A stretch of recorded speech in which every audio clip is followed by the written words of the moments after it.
Ce matin, Daniel, c'est bel et bien le train de réforme annoncé hier soir par le nouveau ministre de la Justice, Yariv Levin, qui fait la manchette des grands quotidiens et des sites d'information. Et oui, Lana, la révolution juridique, titre en manchette ce matin le Yediot Aharonot, qui consacre 80% de sa une à ces réformes massives de Yariv Levin.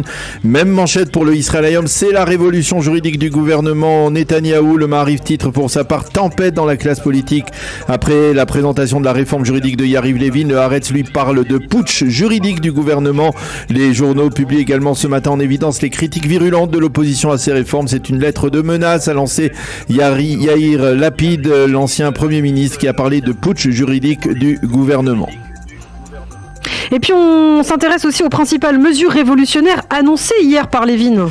Oui, les quotidiens israéliens les résument, ces mesures. Le Yediot Aharonot explique que c'est le gouvernement et la Knesset, à savoir l'exécutif et le législatif, qui renforceront leur pouvoir au détriment du juridique. Ainsi, la loi de contournement doit permettre à la Knesset d'avoir le dernier mot concernant les lois votées, alors qu'aujourd'hui, c'est une des prérogatives de la Cour suprême. La composition de la commission de nomination des juges sera considérablement modifiée, de telle sorte qu'il y ait une égalité entre les membres venus de l'exécutif, du législatif et du juridique. Et puis la Cour suprême ne pourra plus casser des lois fondamentales votées par la Knesset. Et ce dernier point est important car les quotidiens font remarquer que l'annonce de ces réformes est intervenue quelques heures avant que 11 juges de la Cour suprême ne débattent ce matin de la nomination d'Aryeh Deri au gouvernement. Une nomination intervenue la semaine dernière après justement le vote par la majorité parlementaire d'un amendement à la loi fondamentale du gouvernement qui a donc permis à Aryeh Deri de revenir à l'intérieur du gouvernement israélien. Et puis ce matin, de nombreux éditorialistes israéliens s'expriment sur cette réforme. Levin et la commentent.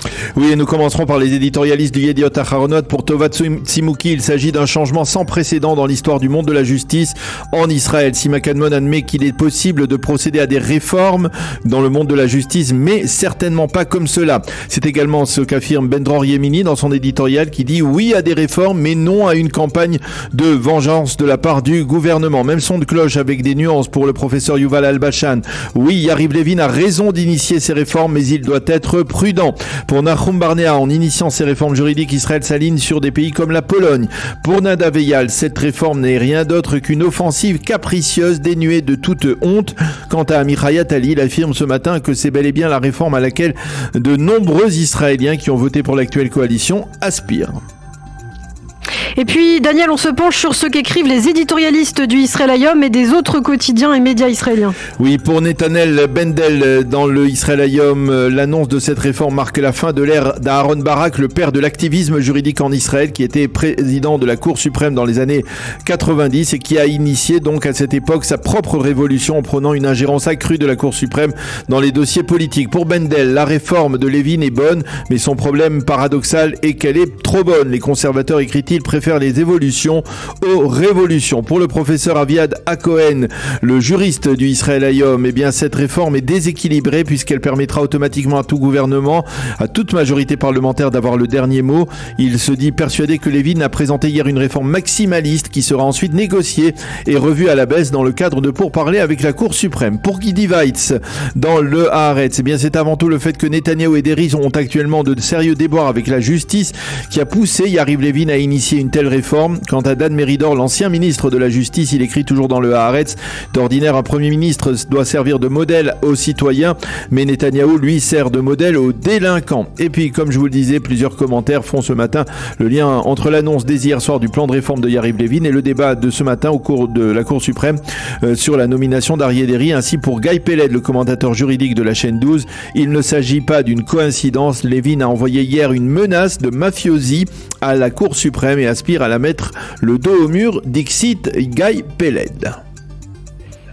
Et puis le second grand titre de l'actualité ce matin, Daniel, se rapporte à la montée mardi matin d'Itamar Ben-Gvir sur le mont du Temple. Et c'est le Israël Hayom qui publie ce matin un reportage sur les habitants juifs et arabes de la vieille ville de Jérusalem qui réagissent à cette visite. L'immense majorité des habitants juifs de la vieille ville soutiennent l'initiative du nouveau ministre de la Sécurité nationale. Il est grand temps, affirme-t-il, que nous nous comportions comme les propriétaires sur le mont du Temple. Nous devons montrer aux Arabes que nous n'avons pas peur d'eux. Par contre, les Arabes, eux, affirment qu'il y aura du balagan, disent-ils, de la pagaille après cette visite. Il faut souligner que plusieurs commerçants arabes interrogés par le Israël Hayom, des commerçants du Chouk, craignent justement que cette pagaille n'impacte sur leurs affaires dans leurs affaires commerciales. Et toujours à propos de la montée de Ben Gvir, les quotidiens et les sites d'information indiquent que c'est ce soir que le Conseil de sécurité de l'ONU se réunit pour en débattre. Oui, une réunion à la demande des Émirats arabes unis qui représentent au sein du Conseil de sécurité l'ensemble du monde arabe, et une réunion au cours de laquelle l'ambassadeur d'Israël, Gilad Ardan, a l'intention d'expliquer que la montée de Ben Gvir sur le mont du Temple ne modifie en rien le statu quo, qu'il en est lui-même la preuve, puisque lorsque Ardan était ministre de la sécurité intérieure, il était lui-même monté sur l'esplanade sans que cela n'ait d'impact dramatique. En marge, le Maariv consacre ce matin sa page d'ouverture à l'opposition des Américains à tout changement de la loi sur l'évacuation du Gush Katif, une loi datant de 2005 et que le gouvernement veut modifier afin de légaliser l'installation d'une yeshiva dans la localité de Homesh, évacuée à l'époque par Ariel Sharon en 2005 en marge de l'expulsion des habitants du Gush Katif. La chaîne 12 a indiqué que l'administration Biden s'opposait à la moindre démarche unilatérale de l'État d'Israël en Judée et Samarie. Et puis enfin, nous terminons par un titre du site N12 qui relate les menaces du régime iranien contre Charlie Hebdo. Et oui, le site explique à ses lecteurs que Charlie Hebdo a publié une caricature d'Ali Khamenei qu'il reproduit d'ailleurs et qui a été dessinée dans le cadre d'un concours organisé par le journal satirique en soutien à la révolte des femmes iraniennes et à la révolution du hijab. Cette caricature n'a pas plu apparemment à Ali Khamenei et les Iraniens menacent de ne pas se taire face à une telle offense. Fin de citation.